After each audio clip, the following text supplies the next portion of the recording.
Ok, taigi praeitame video aš rodžiau savo namų switchą, o dabar šiame naujame video aš parodysiu, kaip atrodo komerciniai switchai. Taigi mes čia turime Aruba HP switchą.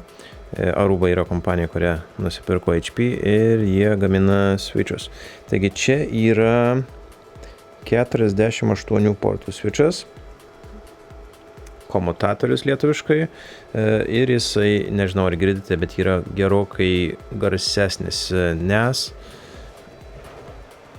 jisai turi štai tokį elektros šaltinį ir juos galime turėti netgi du. Taigi jeigu vienas atsisakytų veikti, kitas perimtų. Taigi daug patikimesni, tikrai komerciniai switchai. Na ir jeigu šalčiau parodyti, taigi štai taip atrodo, mes čia turime konsolės portą, kuris yra paimtas prie mano kompiuterio ir čia aš turiu savo ne interneto, o kompiuterio kabelį. Taigi galime net 48 įrenginius pajungti prie šio switcho. Na ir gale, šie visi portai yra gigabitiniai ir gale mes turime SFP portus. Taigi prie šių portų galime jungti optinius kabelius. Ir šiuo atveju yra taip pat gigabitiniai portai, bet SFP portai gali būti ir 10 gigabitų. Taigi štai toksai switchas. Jie dažniausiai bus naudojami komerciniais tikslais, taigi tarkime ofisuose ir panašiai.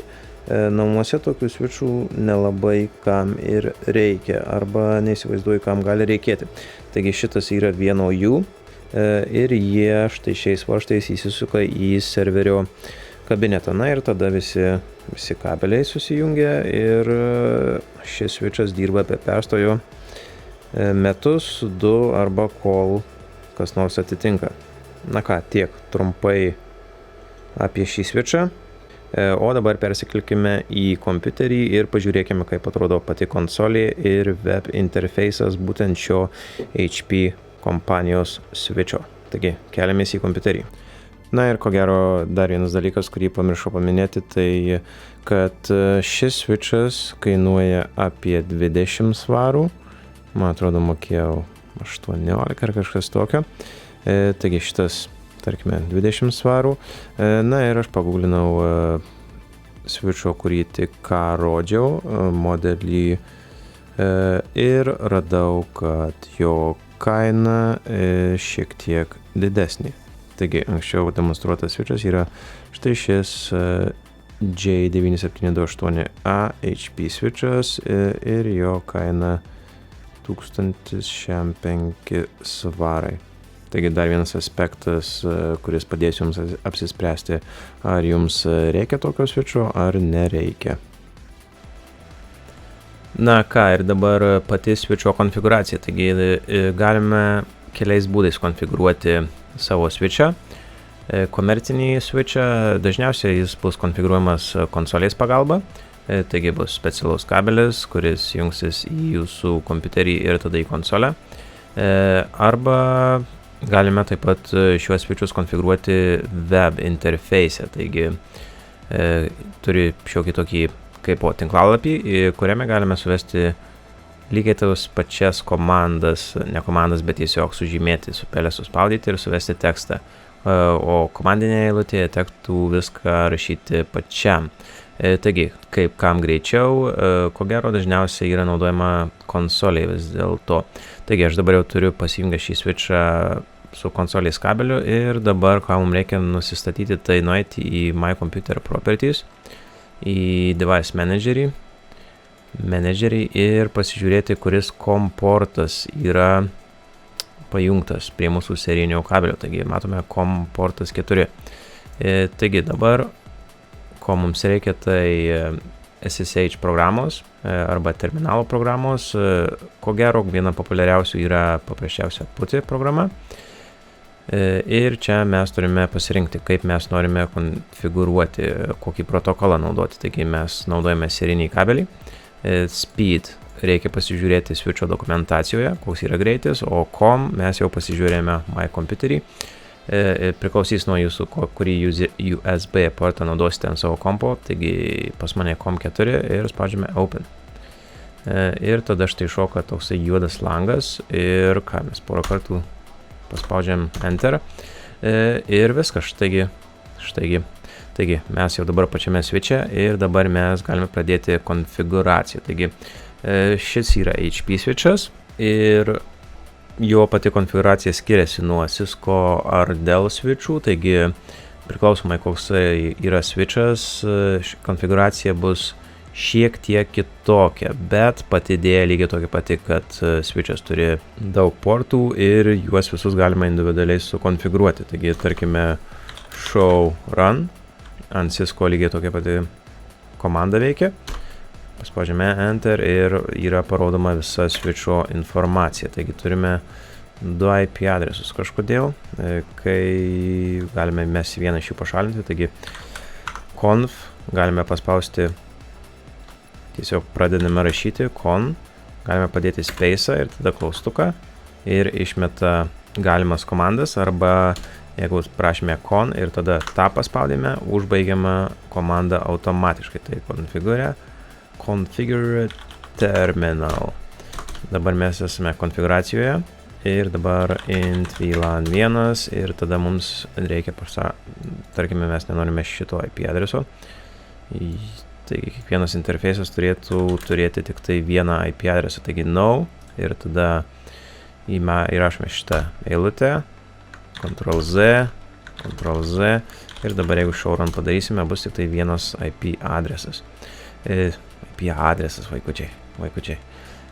Taigi, dabar galime mes į savo naršyklę, aš jau buvau patestavęs, bet jeigu į savo naršyklę įvesime štai šį IP adresą, nueisime į to pačio switcho web konfiguraciją. Taigi, lygiai tas pats VLANai, interfejsai ir visa kita spanning tree konfiguracija. Taigi, tarkime, matome default VLANas, tik tai vienas yra ir mes turime lygiai tą patį default VLAN.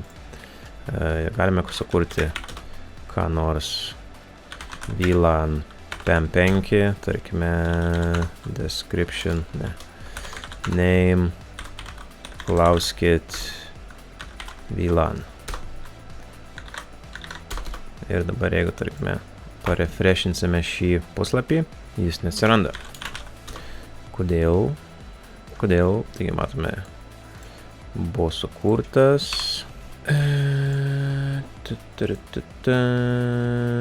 Taigi buvo tame meniu nerodo, šitame meniu nerodo.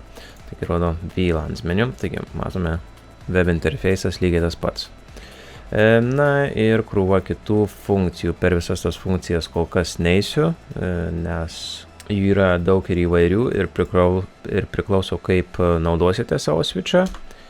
Na ir taip pat, ko gero, konsolėje greičiausiai galime viską pažiūrėti. Taigi show int brief ir čia matome visus interfejsus switcho, taigi interfejsus portus. Matome, aš pasijungęs į portą 8 ir jeigu taip pravažiuoti per visą šitą switchas turi net 48 gigabitinius portus. Taigi dažniausiai tokie switchai bus dedami į kraštinės edge kabinetus, prie kurių jungsis paprasti useriai ir tada jis bus prijungtas prie ašinių, branduolinių, centrinių komutatorių switchų, kurie yra daug galingesni ir greitesni ir jie tada jungsis jau prie interneto arba prie serverių. Šito switcho visi portai yra 100 arba maksimalus greitis gigabito, bet ir jisai turi taip pat 4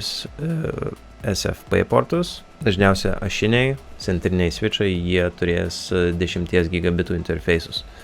Na ką, taigi trumpai tiek. Jeigu prisijungite prie konsolės, tarkime, ir nežinote ką daryti, tiesiog galima paspausti klaustuką ir tada bus išmetamos visos komandos, kurias galime įrašyti. Na ir paprasčiausia komanda, tarkime, galime papinginti savo kompiuterį. Ir mūsų pingas neveikia, nes mūsų kompiuterį įjungta ugniasienė. Taigi, jeigu aš išjungčiau Windows ugnesienę, mūsų pingas pradės veikti. Taigi, privatus, išjungiame.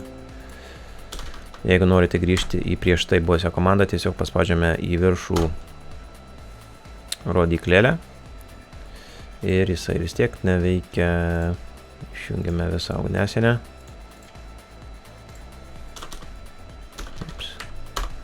Ups. Ir matome, kad dabar mūsų pingas veikia. Taigi, trumpai tiek, jeigu kada nors teks dirbti su komerciniais switchais, maždaug visas darbas taip ir atrodo konsolėje. Na ir šiokį bei tokį pakeitimai web interfeise. Šis switchas kol kas neturi jokios konfiguracijos išskyrus IP adresą, spanning tree įjungtas ir viskas. Taigi dar daug darbo reiks įdėti į šį switchą, kol jisai bus pilnai funkcionuojantis ir bus instaliuotas kliento serverinėje. Na ką, šiam video tiek. Jeigu kas domitės tinklais, tikiuosi, kad šis video šiek tiek pravertė. Ir jeigu turite klausimų, galite juos palikti komentaruose. Taigi taip atrodo komercinis switchas. Praeitoje pamokoje buvo paprastas namų switchas. Na ir matome, šitas kur kas yra galingesnis, didesnis ir turi daugiau funkcijų.